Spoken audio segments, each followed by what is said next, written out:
Hey guys, welcome to Eclipse Education. तो आज की वीडियो में हम लोग एक ऐसी वैकेंसी के बारे में बात करने वाले हैं जिसके बारे में बहुत लोगों को नहीं पता रहता। जैसे ये वैकेंसी है बाल वाटिका भर्ती 2026। इसमें असिस्टेंट टीचर और साथ ही 2 अन्य पदों की वैकेंसी आई है। तो अगर हम लोग टोटल वैकेंसी की बात करें तो ये लगभग 64,000 पदों की बहाली आई है। ये वैकेंसी सेंट्रल गवर्नमेंट की तरफ से आई है और इसमें ना तो आपको डीएलएड करने की जरूरत है ना ही बीएड करने की जरूरत है। इसके बिना भी आप इस फॉर्म को अप्लाई कर सकते हैं। चलिए इस वैकेंसी से रिलेटेड जो भी इंपॉर्टेंट बातें होती हैं, क्या होती है बाल वाटिका, किस किस स्टेट के लिए वैकेंसी आई है, क्या एलिजिबिलिटी चाहिए, इन सभी चीजों के बारे में हम लोग विस्तृत रूप से जानेंगे। तो वीडियो के एंड तक बने रहिएगा। मेरा नाम है अभिषेक, इक्लिप्स एजुकेशन में आपका स्वागत है। जैसा कि मैंने बताया, ये वैकेंसी सेंट्रल गवर्नमेंट की तरफ से आई है। तो ये पूरे देश भर के लिए वैकेंसी आती है, लेकिन अलग अलग जोन वाइज। तो इस बार जिस जोन के लिए आया है वो है नॉर्थ जोन, जिसमें बिहार, झारखंड और उत्तर प्रदेश में वैकेंसी आई है। तो ये वैकेंसी 28 जुलाई को ही जारी हो चुकी है। बहुत सारे लोगों को ये पता नहीं है। तो इसमें बहुत सारी चीजें हैं, कब से आप लोग फॉर्म डेट अप्लाई कर सकते हैं, एग्जाम की तिथि कब से होगी और इसका चरण क्या क्या होगा, कौन कौन से इसमें पोस्ट हैं, जैसे फीमेल वर्कर हो गया, मेल वर्कर हो गया, असिस्टेंट टीचर हो गया, एसेंशियल क्वालिफिकेशन क्या चाहिए, सैलरी कितना मिल रहा है। जैसा आप देख सकते हैं, असिस्टेंट टीचर के लिए 35,000 है, मेल वर्कर के लिए 25,000 और फीमेल वर्कर के लिए 25,000। साथ ही हम लोग देखेंगे इसका सिलेबस क्या है, मोड ऑफ सिलेक्शन क्या है, इन सभी चीजों के बारे में हम लोग डिस्कस करेंगे। उससे पहले हमारे मन में एक ही सवाल है, ये बाल वाटिका होता क्या है। हम लोग सिर्फ टीचर की वैकेंसी के बारे में ये जानते हैं, चाहे वो टीजीटी टीचर होते हैं या फिर पीजीटी टीचर, प्राइमरी टीचर। ये बाल वाटिका टीचर क्या है, तो चलिए उसके बारे में हम लोग विस्तृत जानकारी लेते हैं। तो क्या होता है बाल वाटिका। अगर आप सरकारी टीचर के लिए अप्लाई करते हैं, जो भी रिक्रूटमेंट एग्जामिनेशन होती है उसके लिए कुछ एलिजिबिलिटी की जरूरत होती है। अगर आप प्राइमरी टीचर के लिए अप्लाई करते हैं तो आपको मिनिमम 12th और साथ ही डीएलएड की डिग्री चाहिए। अगर आप पीआरटी या फिर अपर प्राइमरी टीचर के लिए अप्लाई करते हैं तो आपको ग्रेजुएट और साथ डीएलएड की डिग्री चाहिए। टीजीटी टीचर के लिए ग्रेजुएशन के साथ बीएड, पीजीटी टीचर के लिए पोस्ट ग्रेजुएशन के साथ बीएड।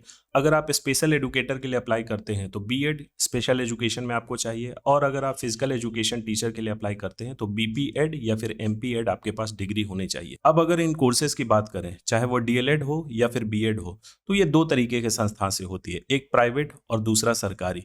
तो देखिए, प्राइवेट से अगर आप करते हैं वहाँ फी ज़्यादा है, 1,00,000 1.5 लाख रुपए फी लगते हैं डीएलएड के लिए, और बीएड का उससे भी ज़्यादा। लेकिन वही आप अगर किसी सरकारी संस्थान से करते हैं तो फी कम लगती है, लेकिन उसमें आपको रेगुलरिटी चाहिए, यानी कि अटेंडेंस उसमें मैंडेटरी है। तो ये सब चीज़ करने के बाद भी आपको एलिजिबिलिटी एग्जाम क्रैक करना होता है। जैसे अगर आप टीआरई 4 के लिए अप्लाई करते हैं तो आपको ये सब चीज़ करना ज़रूरी है, चाहे आप सीटेट क्वालिफाइड हो या फिर एस्टेट क्वालिफाइड हो। अगर आप केंद्रीय विद्यालय स्कूल के लिए अप्लाई करते हैं या फिर नवोदय विद्यालय स्कूल के लिए अप्लाई करते हैं तो उसके लिए भी आपको ये सब क्राइटेरिया चाहिए। तो ये तो हमने समझ लिया रेगुलर टीचर रिक्रूटमेंट के क्राइटेरिया। अब बाल वाटिका से संबंधित हम लोग जानते हैं। तो बाल वाटिका, इसको हम लोग प्ले स्कूल के नाम से भी जानते हैं। Play school basically private school में होता है, लेकिन गवर्नमेंट स्कूल में अगर छोटे बच्चों को अगर पढ़ाया जाता है तो उसके लिए ये जो कंसेप्ट है वो होता है बाल वाटिका या फिर आंगनवाड़ी। तो इसमें जो पढ़ाने का तरीका होता है, जो टीचिंग अप्रोच है, वह प्ले वे लर्निंग है, यानी कि कुछ चीज़ें खेल के उसको सिखाया जाता है या फिर किसी तरीके का एक्टिविटी करा के, हैंड्स ऑन एक्सपीरियंस होता है, सॉन्ग्स हो गए, स्टोरीज सुना के, राइम्स हो गए और गेम्स खिला के, इन सब तरीके से सिखाया जाता है। क्योंकि छोटे बच्चे को आप क्वांटम मैकेनिक्स ये सब तो नहीं पढ़ाने वाले हो, आप इसी तरीके के खिलौने से आप किसी चीज़ को, काउंटिंग या फिर ये सब चीज़ होता है वो आप सिखाते हो। तो ये बेसिकली पूरे भारतवर्ष में लागू किया जा रहा है सेंट्रल स्कूल में, चाहे केंद्रीय विद्यालय हो जाए या फिर नवोदय विद्यालय। स्टेट गवर्नमेंट के भी स्कूल में इसको इम्प्लीमेंट किया जा रहा है और इसके जो सारे मटेरियल्स होते हैं वो एनसीईआरटी तैयार करती है। आंगनवाड़ी सेंटर भी इसका इम्प्लीमेंटेशन करता है, मतलब कि वहाँ पे भी इन सब चीज़ों को सिखाया जाता है। जो आपकी रिक्रूटमेंट होगी इसके तहत, इस वैकेंसी के तहत, चाहे आप केवीएस में रिक्रूट होइएगा या फिर आंगनवाड़ी सेंटर में। तो ये न्यू एजुकेशन पॉलिसी जो वर्ष 2020 में आई थी, उसी के तहत ये कंसेप्ट उजागर हुआ है बाल वाटिका। तो बाल वाटिका में जो टीचर रिक्रूट होते हैं उन्हें बोला जाता है प्री प्राइमरी टीचर्स। जैसे नर्सरी हो गया या फिर आंगनवाड़ी के क्लासेस लीजिएगा या प्री स्कूल, तो नर्सरी से लेके यूकेजी तक, क्योंकि क्लास 1 से तो फिर हमारा नॉर्मल क्लास शुरू हो जाता है। तो बाल वाटिका टीचर बनने के लिए मिनिमम एजुकेशनल क्वालिफिकेशन किसी भी कैंडिडेट के पास क्या होना चाहिए, मिनिमम 10+2 और साथ ही आपका ECCE या फिर NTT का कोई डिप्लोमा। या फिर अगर किन्होंने डीएलएड कर रखा है तो वो डिग्री आपकी वेस्ट नहीं जाएगी, आप उसके लिए भी एलिजिबल हैं। लेकिन साथ ही आपको या तो ईसीसी का सर्टिफिकेट या फिर एनटीटी का सर्टिफिकेट चाहिए। लेकिन सिर्फ आप इस कोर्स से अप्लाई कर रहे हैं तो इसका डिप्लोमा डिग्री चाहिए, सर्टिफिकेट नहीं चाहिए। तो इन दोनों कोर्सेज के लिए आपके पास क्या योग्यता होनी चाहिए? जैसे अगर आप बीएड कर रहे हैं या फिर डीएलएड कर रहे हैं तो उसके लिए भी आपको मिनिमम इतना पढ़ा लिखा होना चाहिए। ठीक उसी तरीके से इन दोनों कोर्सेज के लिए भी कुछ एलिजिबिलिटी है।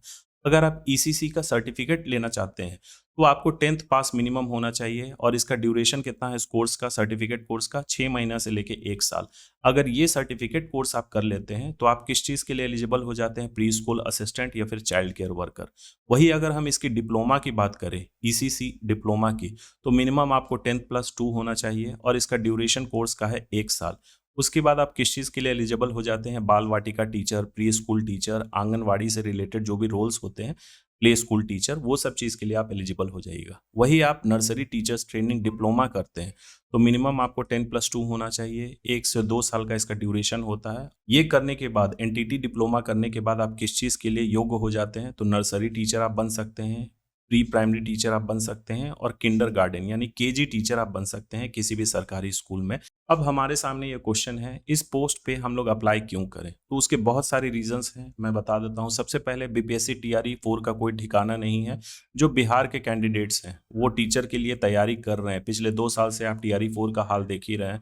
भैया यहाँ तक शिक्षा मंत्री तक चेंज हो गए लेकिन फिर भी इसकी वैकेंसी की कोई खबर नहीं है।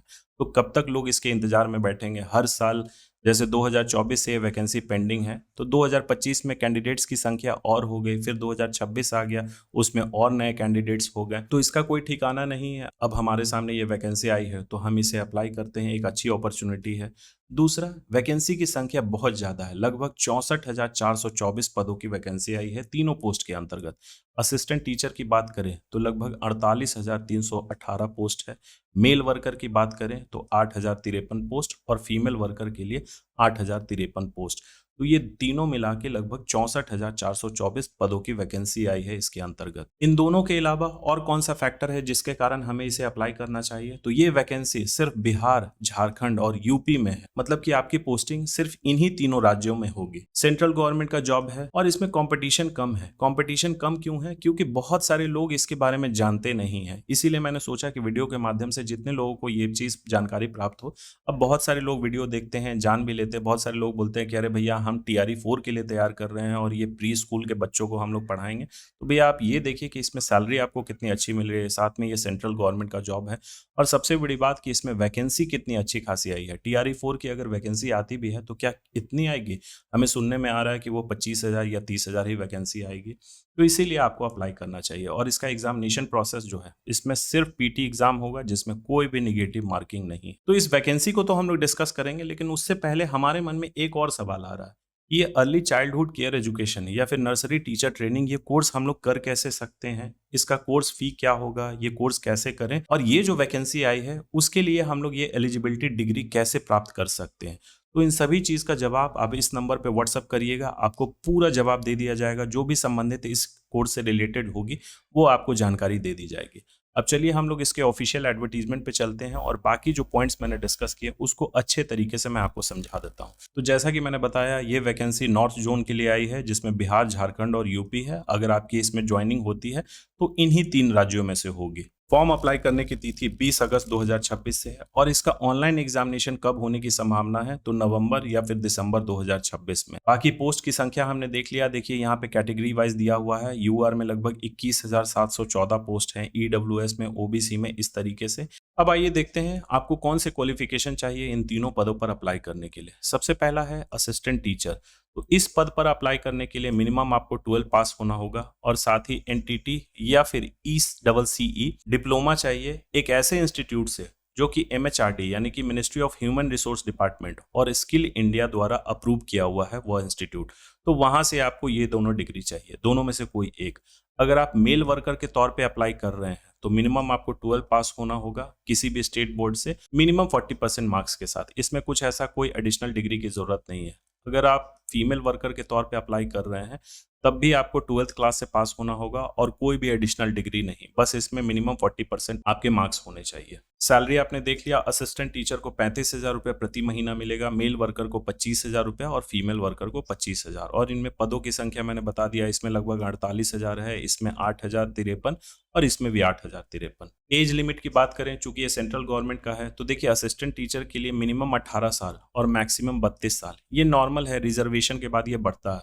यहाँ दिया हुआ है maximum age for reserve categories. SC/ST candidate के लिए 5 साल और एज रिलैक्सेशन है, यानी कि 32 में अगर हम 5 ऐड करते हैं तो ये मिनिमम 18 और मैक्सिमम 37 हो जाता है।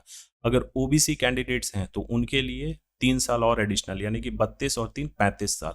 बाकी जो फिजिकली हैंडीकैप्ड कैंडिडेट्स हैं उनके लिए किन्हीं के लिए 10 साल है, किन्हीं के लिए 13 साल है और 15 साल है। इस तरीके से एज रिलैक्सेशन है। एग्जामिनेशन फी क्या है? 1,800 रुपये जनरल कैंडिडेट्स के लिए और 1,000 रुपये SC/ST और फिजिकली हैंडीकैप्ड कैंडिडेट्स के लिए। तो फी थोड़ा हमें ज़्यादा लग रहा है, लेकिन अगर हम लोग सीटेट से कंपेयर करें तो ये लगभग उतना ही है। सीटेट में लगभग 1,200 रुपये लगता है एग्जामिनेशन फी। अब आइए देखते हैं सिलेक्शन प्रोसीजर, यानी कि नियुक्ति की क्या प्रक्रिया होगी। अब आइए देखते हैं नियुक्ति की प्रक्रिया। तो असिस्टेंट टीचर के लिए ऑनलाइन एग्जाम होगा और ऑनलाइन एग्जाम में आप देख सकते हैं 60 क्वेश्चन पूछे जाएंगे प्रोफेशनल नॉलेज से, यानी वही जो आप NTT नर्सरी टीचर ट्रेनिंग या फिर early childhood and care education में आपने जो पढ़ाई की होगी। दूसरा है जनरल अवेयरनेस से 30 सवाल रहेंगे, इंग्लिश लैंग्वेज से 20 सवाल रहेंगे, लॉजिकल रीजनिंग से 20 और क्वांटिटेटिव एप्टीट्यूड यानी कि मैथ से 20 सवाल रहेंगे। टोटल 150 सवाल पूछे जाएंगे, 150 मार्क्स का 2 घंटे का एग्जाम होगा। ठीक इसी तरीके से बाकी 2 पोस्ट के लिए भी ऑनलाइन एग्जाम होंगे जिसमें 150 क्वेश्चन पूछे जाएंगे, लेकिन कोई इसमें स्पेसिफिक नॉलेज से सवाल नहीं है। जनरल अवेयरनेस से 30 सवाल रहेंगे, इंग्लिश लैंग्वेज से 30 सवाल, रीजनिंग, क्वांटिटेटिव एप्टीट्यूड और कंप्यूटर नॉलेज इसमें पूछे जाएंगे जिसमें 30 सवाल रहेंगे।